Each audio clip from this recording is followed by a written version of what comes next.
Good morning from your random rider. আমি তোমাদের অর্ণব। আজ আবার একটা নতুন রাইডিং ব্লগ নিয়ে তোমাদের কাছে এসে গেলাম। আগের দিন রাত্রে আমি আর আমার ভাই প্ল্যান করছিলাম একটা রাইড করতে যাওয়া যাক, কিন্তু কোথায় যাওয়া প্ল্যান করে উঠতে পারছিলাম না। তারপর ভাবতে ভাবতে প্ল্যান করে ফেললাম তাজপুর যাওয়া যাক। পরের দিন সকাল 7:30 রওনা দিয়ে দিলাম তাজপুর যাওয়ার জন্য।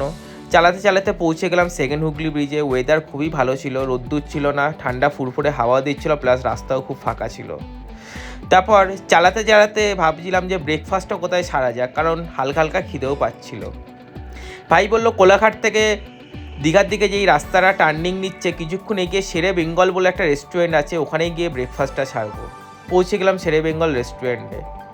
রেস্টুরেন্টটা খুবই ভালো ছিল, এনভায়রনমেন্টটাও খুব ভালো, আর বসারও অনেক জায়গা। ভেতরে ঢুকে জায়গা নিয়ে বসে অর্ডার করে দিলাম একটি আলু পরোটা আমার জন্য আর একটি ধোসা আমার ভাইয়ের জন্য, আর সঙ্গে অর্ডার করে দিয়েছিলাম 2টো চা। এই ছিল আমাদের টোটাল বিল, আর খাবারের টেস্ট সত্যিই খুব ভালো ছিল। তারপর আবার রওনা দিয়ে দিলাম তাজপুরের দিকে।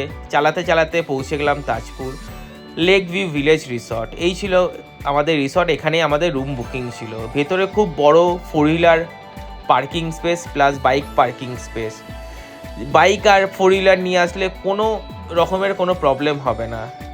প্লাস জায়গাটা এত বড় ছিল, আমরা বাইকটা না রেখে তোমাদের জন্য ভিডিও করার জন্য বাইক নিয়ে একটু ঘুরলাম। দেখো এখানে 3টি এরকম বড় বড় লেক আছে, প্লাস একটি সুইমিং পুল। সুইমিং পুলে নামার একটি টাইমিং আছে, কিন্তু লেকে নামার কোনো টাইমিং নেই। তুমি সুইমিং জানলে তুমি লেকে যখন ইচ্ছা নেবে সুইমিং করতে পারো। আসো তোমাদের সঙ্গে এবার একটু সুইমিং পুলের ভিউটাও শেয়ার করে দিই। দেখো কত বড় সুইমিং পুল, কত পরিষ্কার জায়গা, আর সাইডে অনেক বসার জায়গাও করা আছে, যেখানে তুমি বা তোমার ফ্যামিলি মেম্বাররা বসে টাইম স্পেন্ড করতে পারো। প্লাস বাচ্চাদের জন্য এখানে অনেক দোলনা আর খেলনার জিনিসপত্র আছে, যেখানে বাচ্চারাও কোনো রকমের কিছু বোরিং ফিল করবে না। এবার চলো তোমাদের সঙ্গে রুম ভিউটাও শেয়ার করে দিই।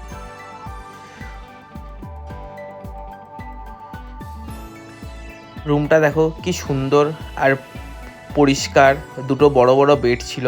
কিন্তু এই রুমটা আমাদের বুকিং ছিল না, আমাদের একটা সিঙ্গেল বেডরুম বুকিং ছিল। এটা এমার্জেন্সিতে কিছু অসুবিধা হওয়ায় আমাদের এই রুমটা ওরা অ্যারেঞ্জ করে দিয়েছিল। বাথরুমটা দেখো কত বড় আর পরিষ্কার ছিল। এই ছিল আমাদের রুম। আশা করি তোমাদের ভিডিওটা ভালো লেগেছে। এইটা আমার ফার্স্ট পার্ট ভিডিও, সেকেন্ড পার্টের জন্য ওয়েট করো। ভিডিওটা ভালো লেগে থাকলে প্লিজ চ্যানেলটাকে সাবস্ক্রাইব